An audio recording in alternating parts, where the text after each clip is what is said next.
At unahon mga kapuso sa mga panghitabo nitong Sabado, kundi mabulukon og nagbalang puso ng pagpahigayon sa sinulog sa Dakbayan 2024, 12 ka mga contingents ang nagtigi.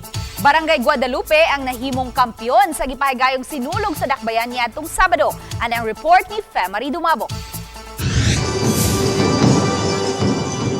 Ang matuod ug hugot nga debosyon sa mga taga-barangay Guadalupe ngadto sa Kaytasan. Ilabi na sa balaang bata ang sentro nga mensahe sa ritual showdown sa Banawan Cultural Group. Sa ilang sayaw nga pinasubay sa Sinulog Base, nakuha sa Barangay Guadalupe ang kampyonato sa ritual showdown. Ang Barangay Guadalupe usab ang first place sa Best in Musicality, Best in Costume ug third placer sa Best in Street Dancing. Ang Barangay San Nicolas proper ang nakakuha sa second place sa ritual showdown ug third place sa Best in Musicality. Samtang third, fourth ug fifth ang Barangay sa Inayawan, Labangon ug Mabolo. Ang Inayawan ang first sa Best in Street Dancing ug second sa Best in Musicality. Second sa Best in Street Dancing ang Barangay Tipadilla. Ang mga lima ka mga mananaog ang automatic na nga lakip sa motigi atol sa Sinulog Grand Mardi Gras karong Enero 21. Eksakto alas 2 gisugdan ang street dancing gikan sa Imos Avenue padung sa Cebu City Sports Center nitong Sabado. Bisan kun giulan na pandaghan gihapon ang mananaway ang nag-atang daplin sedan. Gani kini magamahang Balbuena ang alas 12 pa lang sa udto ang nag-atang na sa usa sa mga sidewalk nga agianan sa ruta sa street dancing.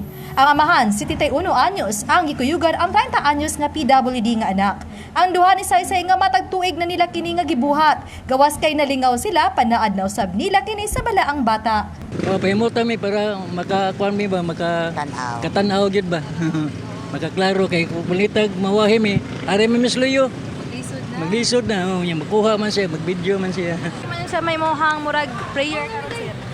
Maing rawas sa pamilya, especially sa ako Puno-puno usab ang Cebu City Sports Center sa mga mananaway din nagbayad sila og 100 pesos isip entrance fee. Samtang makita usab ang presensya sa kapulisan, kasundaluhan, BFP o ubang force multiplier sa mga daan pagpatuman sa Hapsay ug Kalinaw. Aduna usab giandam nga mobile holding area alang niadtong malapason sa City Ordinance sama na lang sa pagpatakag labay ug basura.